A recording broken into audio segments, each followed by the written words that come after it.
Amber lives in a place, sit, that does not have a yard. And so the guardian has a tether outside, and she knows that she only leaves her out there for short periods of time. Luckily, Amber does have other yards that she can go to.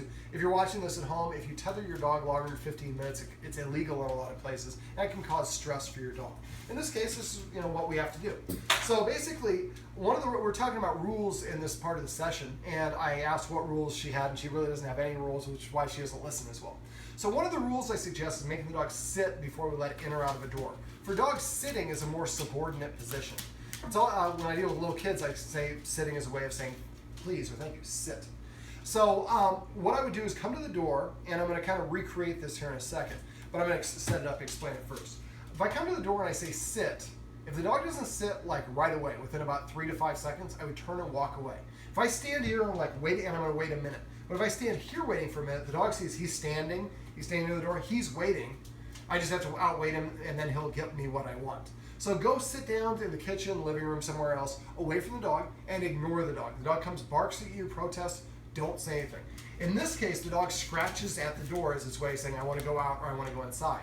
Now, getting up on the furniture.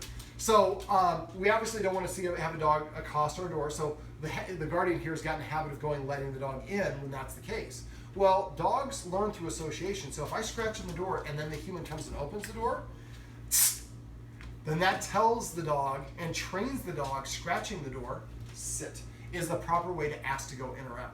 So this is one of the rules I coincidentally do for almost all my clients, but it works great in this situation.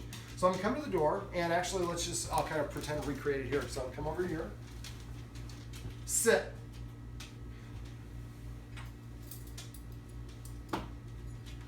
As soon as she gets up out of her sit, I dropped it.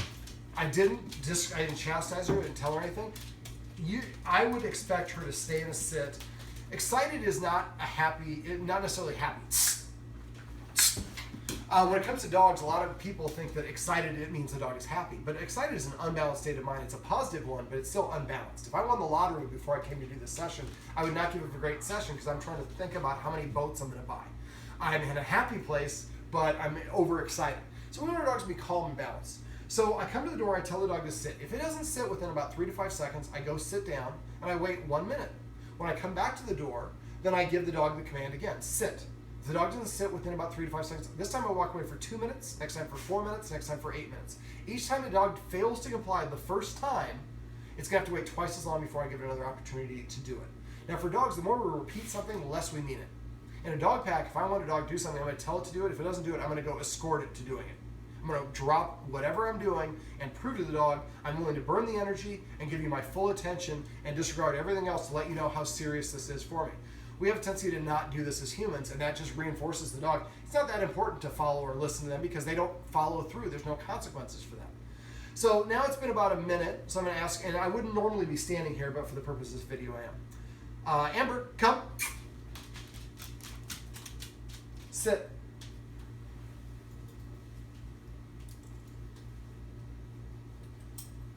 So now we've achieved putting her on the leash with her being calm. But for a lot of dogs, there's certain things we call triggers that get the dog excited. So Pam, so you can watch her, we'll wait for her to kind of come around. There we go. See those sounds? Those sounds are associated with the door opening. So she heard the sound, she was ready to go outside. So what I'm going to do, Amber, sit. Just this reach for a lot of dogs. Oh, the door's about to open. I get all excited. So we have actually somebody who works in the teaching field. A lot of people, who's the guardian here, a lot of people don't train their dogs to behave how they want them to do, and they get very upset with the dog for not doing what we haven't taught them to do. If I'm a teacher and I don't teach my students, and then I give them a test on the subject and they fail it, that's on me, that's on the teacher, not on the student, because we didn't put the student in a position to succeed. So for dogs, this is a quick little sidebar, but anytime your dog doesn't know how to behave, ask yourself, have I taught the dog what is expected in that particular activity? Amber, here. Sit. So I'm going to break down answering or opening the door into individual steps. And I want her to stay in a seated position throughout. Amber. Amber.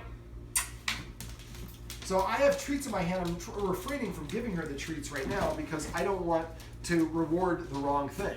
Anything your dog is doing when you pet it or give it a treat is what you're rewarding. So if she's not listening on giving her a treat, then that's kind of rewarding the wrong thing.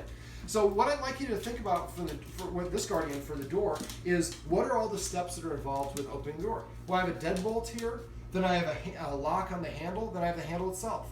So what I'm going to do is make it as noisy as possible for that one step. I would do this with her sitting, however. And as soon as she gets up, then I would walk away. And as soon as she sits down, I would come back and repeat the process. The first step is she's got to sit just before I even attach it. But then for all the individual steps, anytime she doesn't do what I want, the first time I walk away, wait a minute or so, wait for her to calm down, come back and practice it. And practice that one step over and over and over until the dog knows, as soon as I get up out of a sit, the process of going outside stops. And I really want to go outside. So now I've been taught this is the behavior that's expected for me. When I hear this sound, my job is to stay seated. The next one would be doing the deadbolt. Same sort of situation. I usually do the deadbolt first, but whatever order you want to do, help the dog practice each individual step. We do fire drills for kids at school because we want, if there's an actual fire, we want it to be an autopilot. Now kids, I loved fire drills because we got out of class. But we want, the whole point is I'm like, oh, Sally's not in front of me. I tell the teacher, and then the teacher knows, okay, we're missing a student. So there's a lot of benefits to that. But also when you drill, you're hoping that it becomes just so boring that you just, oh, another drill. Oh, we're actually going. So that's kind of the process for her. I would go through this whole process of leashing her up like this, or attaching the tether without putting her outside. Do it times when she's not asking to go outside. So we take away the urgency. I gotta go potty. We would take it away and just practice it when she's in it. This is what we do in classrooms. We prepare the child for success by helping them practice it in a safe environment where if I make a mistake, it's okay to make the mistake. Mm-hmm. So I would teach her, and eventually, because when I first came in, you were worried. I asked if she's a door dasher. You're like, yes, she is. Well, if we teach her that I have to sit at the door, the next step would be actually teaching her, just because the door opens doesn't mean you have permission to go out. You need to hear the release word. Maybe say freedom or break or whatever it is. So the way I do that is every time when I do, after I've taught the dog to stay seated throughout this whole process, when I do open the door and the dog goes out, as it takes its first step, I would say the word release or freedom or maybe yard. And so after a while, dogs learn through repetition. So after a while, release means I get to go out the door. So eventually you get to the point where you open the door and you swing that sucker wide open and the dog's just looking at you waiting for the release word. Now the dog is developing self-control and is playing the game, but sit. There we go, sit. By your rules as opposed to the dog's rules. And this is a big reason why Amber in this case does what she wants, because she thinks she's peers or has higher authority than her human. Ask the dog to sit at the door saying, look, take a more subordinate position, do it my way, and I will reward you with what you want. If you don't do it my way, I'm not going to yell at you, I'm not going to punish you, you just don't get what you want. Now at this point, I'm controlling the resource that she wants. Now if you have a dog that has potty training issues, this is maybe not the rule to do, because they'll just fine, I'll just pee right here. We don't have that as the case here.